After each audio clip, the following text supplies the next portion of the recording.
A year ago, President Xi launched China's biggest military reform in a generation. Now a top military commander and NPC deputy says there are important achievements in changing military leadership and command. The commander tells CGTN that training has not only enhanced military preparedness, but also disaster relief and rescue capabilities.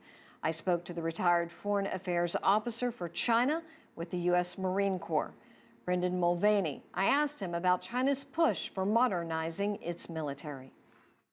Well, I think Xi Jinping is seeing that he's got one more term coming up. Obviously, the Party Congress at the end of the year, and this is the time for him to make all the big changes that he really thinks is necessary to bring the Chinese military into the modern era. It's going to make it more professional and more modern. And I think he sees that it's going to be a big process. It's hard to turn a big moving ship like the PLA, and he needs a lot of time. So I think he chose this as a time that he consolidated his power enough, and it still gives him enough time to see it through to the end.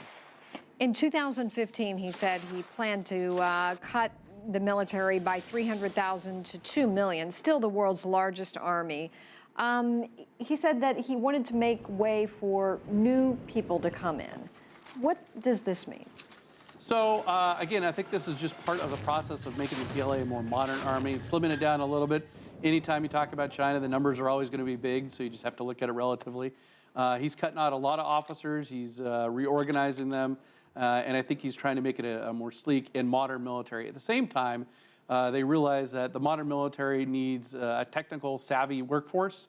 So they've been making a lot of progress bringing in more educated, more technical people. They've gone into civilian universities. They've started a program which is similar to the American ROTC program to bring in educated Chinese to the PLA, either with part-time or full-time college graduates.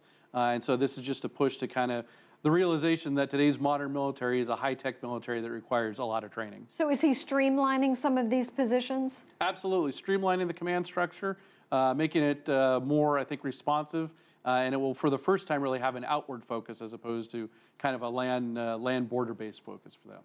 So the Asian military arms buildup as a whole, we've got THAAD and the ROK. Japan has a new weapons system. We still have the conflict in the South China Sea. What is going on in this region? There's a lot going on. There's been quite a bit going on for the last several years. THAAD, I understand the Chinese position on that, but it really is a direct relationship to the North Korean threat, to South Korea and to Japan. But I understand it is going to affect China. That's unfortunate. That's not our main target there, but it is going to have some impact, and we need to take that into consideration. Not going to change what we're going to do, but we need to have a better dialogue with them. South China Sea, East China Sea, definitely a busy part of the region. Hopefully diplomacy will prevail, but as each of these countries continues to modernize and grow, I think we're going to see some more tensions as capabilities increase on all sides.